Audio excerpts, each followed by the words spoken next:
it's Miss Dana here for Stories in STEAM this week. We are going to do an experiment called elephant toothpaste. It's one of my favorite experiments. So we're going to use hydrogen peroxide, dish soap, some warm water, yeast, and some food coloring to make a chemical reaction. But before we do that, we're going to read what elephant.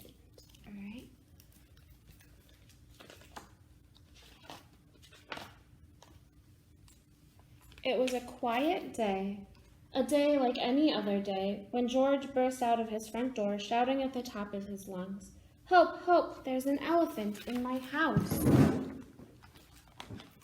A small crowd gathered around George.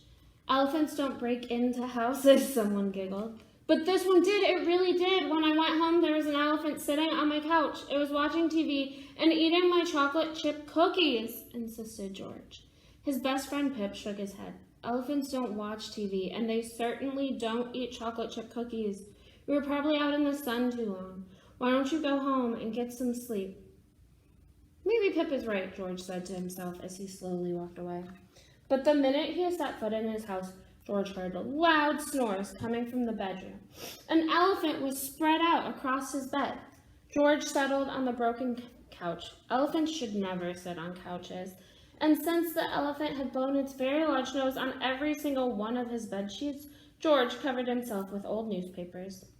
"I'll go to sleep, and surely, when I wake up, everything will be quite normal," he thought as he closed his eyes.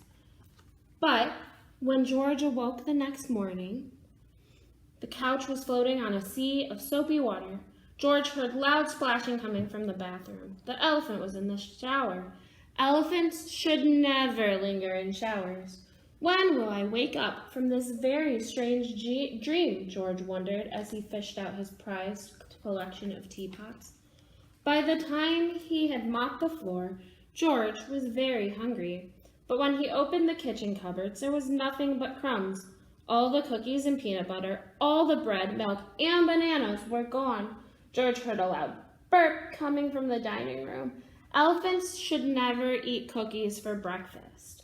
"This must be the longest dream in the whole world," sighed George as he walked to the grocery store. But when George came back, the elephant was still there. It was sitting on George's broken couch, reading George's newspaper, and wearing George's dressing gown. "Elephants can't read," said George. "This isn't really happening." But day after day, the elephant remained, and George just stepped around it. He stayed home and kept to himself. He ate little and slept even less, and he hardly ever smiled anymore. "Maybe I'm crazy," he worried. But he didn't tell anyone about the elephant ever again, not even Pip. After a whole week had gone by, Pip came round to inquire after George. "You don't seem like yourself," he said. "I hope you aren't seeing elephants again." George pretended to laugh. "Elephants? No, of course not. Why, elephants don't live in houses. They don't sleep in beds or eat chocolate chip cookies, and they certainly don't read newspapers. I just needed some sleep, like you said." But when they walked into the garden, Pip suddenly paled. "George, are you sure you don't see elephants anymore?" "Maybe he can tell something is wrong with me," thought George. So he answered, "Not even the faintest shadow of an elephant's tail." "Oh no," thought Pip, "then I'm going mad." For he could see, right there in the middle of the garden, a large elephant, shiny with suntan lotion. He felt too embarrassed to tell George. So George and Pip chatted about the weather, and neither of them mentioned the overpowering scent of coconut oil. A little later, when their friend Maggie came by, she stopped in her tracks. "Is that an elephant lounging in the flower bed?" she wondered. But Pip and George didn't seem to notice anything strange. "This is crazy," thought Maggie. "I'm seeing things. Maybe I've been out in the sun too long." Determined not to talk about sunbathing elephants, Maggie sat in the shade and stared at her lemonade. It was such a fine day that many more friends and neighbors stopped by, but each in turn fell silent, struck by the same terrible thought. I must be mad, crazy, nuts, or out of my mind, for no one mentioned or seemed to notice a large elephant lying lazily in the sun. Suddenly, the silence was broken by a shout. Shiraz, there you are! I've been looking for you all week. A very angry little man marched toward George. You, sir, why didn't you bring her back? Why did you hide my elephant in your house? Shiraz, my little buttercup, are you all right? He flung his arms around the elephant. I tried to, stammered George. I thought, stuttered Pip. I didn't want anyone to think, stumbled Maggie. Then, George and his friends looked up at the elephant right there beside them. They each let out a huge sigh of relief, struck by the same wonderful thought. I'm not mad, crazy nuts are out of my mind after all. When they began to explain, the little man laughed, wondering how anyone could not see an elephant. You must have thought you were invisible here, poor Cupcake, hugging the elephant, he said to the crowd. She ran away because the circus hired a new talent, and my Shiraz wants to be the only star. My little sweet pea, don't you know you'll always be my biggest star? And Shiraz dropped 2 large tears onto her trainer's nose. After lemonade and chocolate chip cookies, Shiraz and the little man walked off in the sunset, side by side. Elephants should never leave on an empty stomach. With embarrassed giggles, everyone else drifted away, and soon George was alone with Pip. I'm sorry, George said Pip. I should have believed you from the start. And I should have insisted, George began, when he was politely interrupted by a high-pitched voice. Excuse me, gentlemen. Which way is to the train station? Surely, this couldn't be the voice of a pink poodle carrying a pink suitcase. Pip, did you hear that? Hear what? The end. All right. So we are ready to do our elephant toothpaste, and you guys might notice that my shirt changed. And so I want to be completely honest with you guys. So we filmed the first part, and then I did my elephant toothpaste, and it didn't work correctly the first time. And that was the rest of the yeast. So I was able to get more yeast, and we're going to try it again. But I want you guys to know that because sometimes with science, it doesn't work right. I think I didn't let my yeast and my water activate enough the first time around, and that's what happened. So we're going to try it again. But I wanted to point that out and not just like pretend that that didn't happen, because obviously I'm recording on a different day because I'm in a different shirt.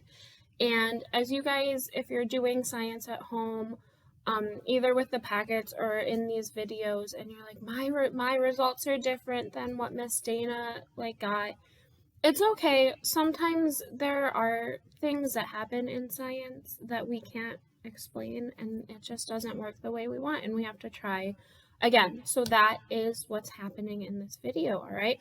So, like I said at the beginning, we need our cylinder. So I have a water bottle for that, all right? So I have all my ingredients, and what I am going to do is pour my quarter cup of hydrogen peroxide first. So this is a quarter cup. So I'm going to get a quarter cup of hydrogen peroxide, and I'm going to pour it into my measuring cup. All right. And then with the funnel, I'm going to pour that into my water bottle. Okay. So now there's hydrogen peroxide in here. And then we're going to add food coloring just to make it look cool.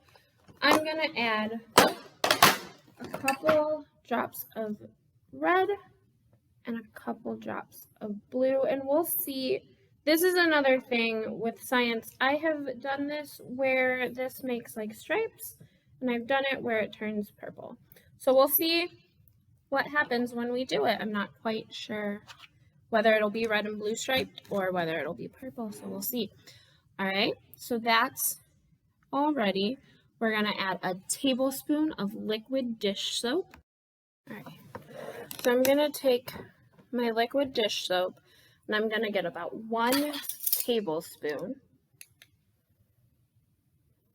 And I'm gonna pour that in.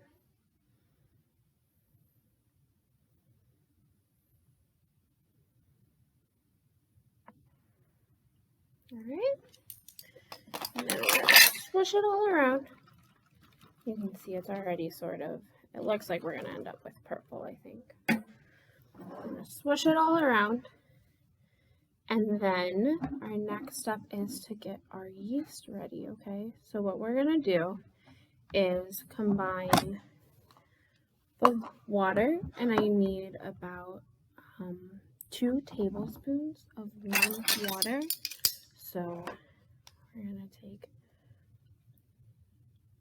1, 2. I have 2 tablespoons of warm water, and then I'm going to take my yeast, and I need half of a packet if you have like those individual packets. I have a big thing, so this is 2. I'm going to use 2 teaspoons. All right, so we're going to go in, get our teaspoon ready. I've got 1.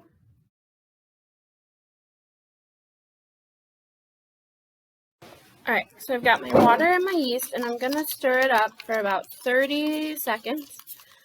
And it'll kind of start getting foamy-ish. That's how you can tell that the yeast has been activated. You can kind of see that there. I want to keep stirring it.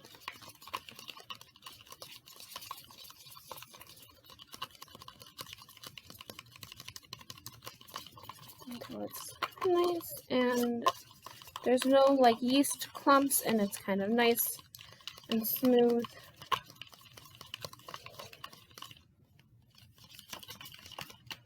All right. And it will kind of start to smell like bread, okay?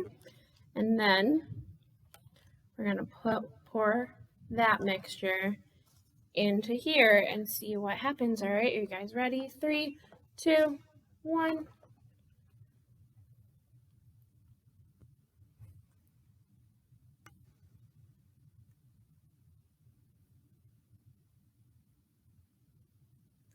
And then it overflows and starts coming out. So this is why it's called elephant toothpaste, because it looks like when you squeeze toothpaste too hard and it pops out and kind of starts coming over the edge, but it's big, so like it's just bigger than like our toothpaste, and elephants are bigger than us.